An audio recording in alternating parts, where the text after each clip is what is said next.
Okay, here's the beginnings of the big dig. This was basically about a 5 foot tall space where you could walk under about 12 feet under the house, where the water heater and the furnace were stored.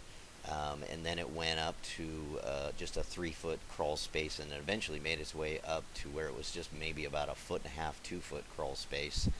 I didn't have any before pictures of that. But this is me starting out. I just decided I was going to dig just that little section just to make some more storage, put some tools and things down there. And I figured, oh, I'll give the dirt away on Craigslist. It'll take forever. These are some of the beams I ran into. There was supporting beams all the way across. There's just a post and beam flooring. As I got near those, I put jacks under there and held that up, and then dug around, took out the beam. And then the tools I used was just basic hand tools, wheelbarrow, shovels, pickaxe, and I had a jackhammer with a spade bit on it.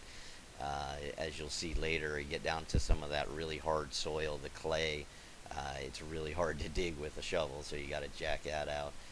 But basically, I made a bin, and I filled that bin with dirt, and people from Craigslist would just come with little pickup trucks, cars, you name it. They would fill the back of their truck, their trunk up with dirt, and it was pretty slow going. And so it wasn't. I didn't think I'd ever get done. And I decided to dig the whole thing out at some point. And these are ramps I made. So you go up that ramp, up another ramp, and then eventually one day a guy with a trailer, a 5 yard dump trailer, contacted me and said he wanted all of my dirt. So that's when I decided to dig the whole thing out. So I'm pretty far into the project here. Here's the trailer. So I would go up 3 ramps with a wheelbarrow. I typically do 20, 30 wheelbarrows a day. Try not, and sometimes I would do that 2 times a day, so I could get 30 to 60 out a day, which was quite a workout. My legs I had muscles on my legs that I never knew existed. um, so anyway, kept on digging. Here's looking down. That's about 2 feet, 3 feet down right there. Um, and then it runs all the way back, and this is the highest part where I'm 5'7", and so that's almost as tall as me. And you see I've got the jackhammer there, so that lasts about 18 inches. You have to jackhammer it out. It's just solid clay, hardest stuff to do with any kind of shoveling. So here's a video of me jacking it out.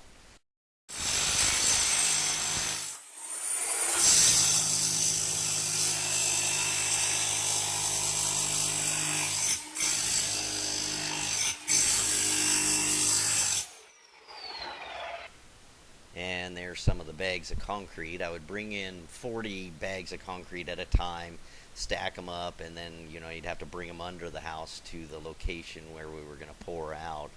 Um, and I did somewhere in the neighborhood of 1,200 bags of concrete.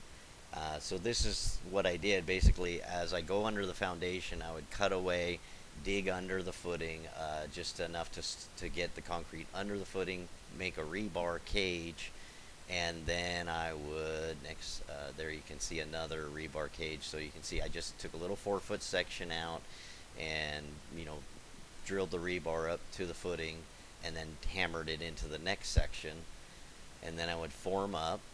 Where's the form up? There we go. Form up and pour the concrete into forms that I made. And those are doors.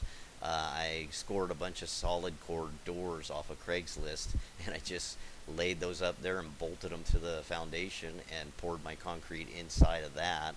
I don't know. I went through several sets of doors. So you can see here that I wrapped the concrete around the footing so that it's actually holding it. If you do it the other way, it will shrink down, and then you have to come back and put a non-shrinkable grout in there, because as concrete settles, it will compress. So this way I didn't have to come back and redo that. And that made it a little bit faster in some ways, but used a little bit more concrete. You can see here, as I got all the sections done, now I've came from both ends, and now I'm about to meet in the middle. Here you can see the stubs of the rebar sticking out, and so I would tie all those together in the in-betweens.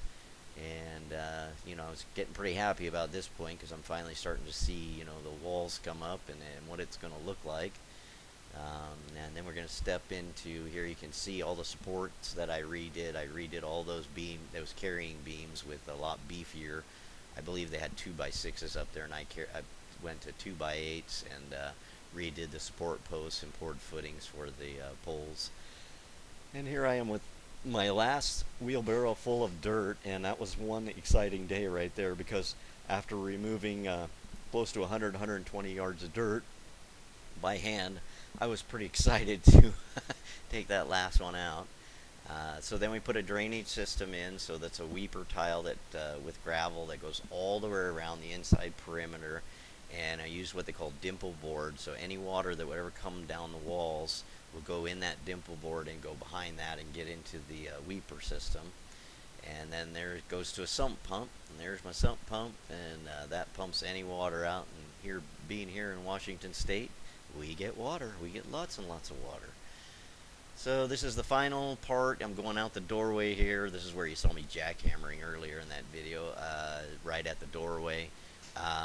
Just got a ramp going out for the last little bit to get that out before I'm ready to form up for the stairs. And there's the form up for the stairs. That was kind of difficult to do because you have to think upside down and backwards. It's not like when you normally make stairs. So it took me a few tries there to get that right. And there's the stairs all poured. You can see at the bottom I have a drain in there, and that goes into that weeper system. So any water that would get into there would eventually get its way out. And okay, continuing on here, we can see I put some pavers down at the bottom where the drain out is, and that was a little bit time consuming. So then we decided to pour part of the floor. I have not completely poured the whole floor. We just wanted to pour part of it by hand during the COVID thing. Couldn't get anybody come out and do it. So we just went ahead and poured it. You can see all looks like snow in there, but that's all concrete dust.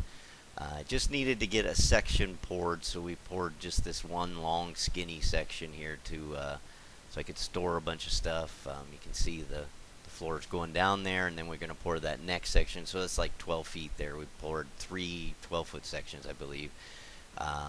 So here's the doorway all finished, all the trim or the pavers around the edges to trim it out.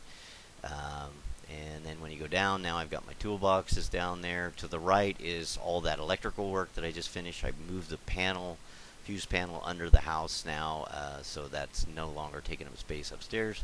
And you see the floor all poured all the way back. To the right is the furnace. And I didn't bring that down. I just left the furnace up high. Here's my washer dryer that I stuck under there. Let's see what's next to that. Oh, the sump pump, all pretty and finished out. I still have some work to do around the plumbing going out there, but I don't think I'm ever going to get into that. That's a view looking back out the door of the concrete floor. And then I graveled the whole thing, so I put about 2 or 3 inches of gravel down in order to just help with any kind of drainage issues and moisture that might wick up through the concrete pad. If you notice to the right back there's a window. I cut those windows in, and I cut one in there and one on the other side. They're not egress windows, but at least it gets some kind of light and some kind of air under the house.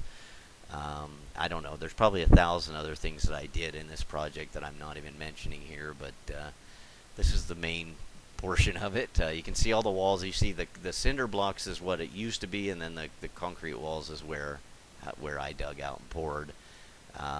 That's just looking back from that window area. So anyway, this was 120 yards of dirt I took out. That dump trailer was a 5-yard dump. Probably took me several years to complete this project.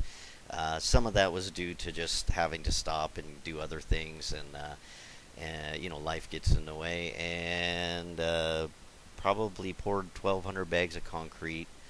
Did I have any help? Well, yeah.